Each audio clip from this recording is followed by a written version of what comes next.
So this is the new generators you guys got. It's similar to the last model you guys had, but this is more of a manual generator instead of a digital one. Same thing will apply. Just in the mornings, make sure all these emergency buttons are disengaged, so just twist them to the left. If they're engaged, they'll disengage. Actually turn them to the right, I'm sorry. There's on this unit, I believe there's only one of them. There might be one inside the main panel, which is located here. Nope, there's only one on the left side right here. Just check that one in the morning before you start the generator. This model doesn't have a battery disconnect, so you guys don't have to disconnect the battery. As long as you switch the generator off, the battery will automatically disconnect. So to start every morning, just make sure that power switch, the main one, is off before you start the generator. Then come around to the generator. This gate, if it's too windy, again, have somebody hold the door for you so it doesn't shut on you and you get hurt. So here's the panel. I'm just gonna go over what things are. So this is the main circuit breaker. Make sure it's off before you turn on the device or the generator. This is the voltage meter. Don't touch this knob. This other knobs to change the amperage. Again, don't touch this knob. And this is to change the phase on the generator. You guys don't have to touch any of this. Just leave it on the settings that it already is on. On here, if it's too dark and you need light, you can always turn the switch on. It'll turn the panel light on. But most likely that no, you guys won't need it. And then these are the buttons that you guys will need to start the generator.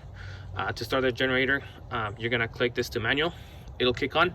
Make sure though before you start it, this speed setting is on low, because you don't want to, especially in the mornings. It might take a little bit longer to start, especially during cold mornings. So you're gonna hit it to manual, leave it on low for about 2 minutes, let it warm up.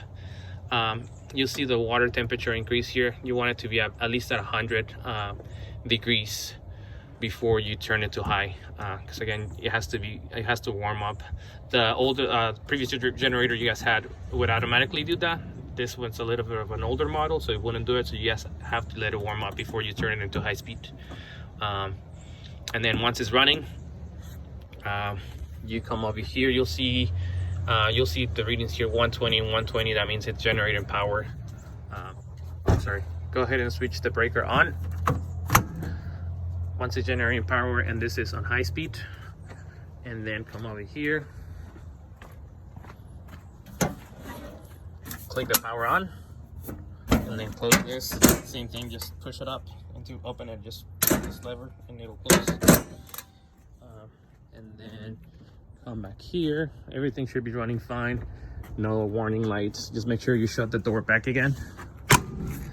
And that's it. And then at nighttime, you're gonna do the same procedure and opposite order. So you're gonna come in here, turn the power breaker off, come over here to the generator, turn the main breaker power off. Again, have somebody hold the door if it's too windy. Otherwise, you can slam on you. And in here, you're gonna turn it from high to low. And then from here, you're gonna let it sit on low for about 2 minutes again, and then turn it to off, and that'll shut the generator off, and it'll be ready for the morning. Throughout the days, I don't know how much the fuel consumption on these units are. It will be better than the older unit, just because it's a smaller unit and it doesn't use as much gas, or diesel rather. But just always check the fuel level. If it's running about to a quarter of a tank, always let Dr. George know so they can have somebody come out and refill your tank. But that's it. I'm gonna go to the procedure of actually starting it. I didn't want to do it earlier because it's gonna get really loud, so here we go. So in the morning, just turn it to manual. You'll hear it come on. Just make sure I get this setting has to be on low, not high. Has to be on low. Let it warm up for about 2 minutes, and you'll see the temperature up here. It has to be at least right above 100 degrees, so it's about 120 degrees before you can turn it to high. So otherwise, you're gonna damage the generator. Once that's done, turn this to high, and you'll see this turning to 120. So that's generating enough voltage to run your devices. Both of these have to be at 120. Then you come over here, turn the main circuit breaker on. It's a little bit hard, so you're gonna have to push really hard on.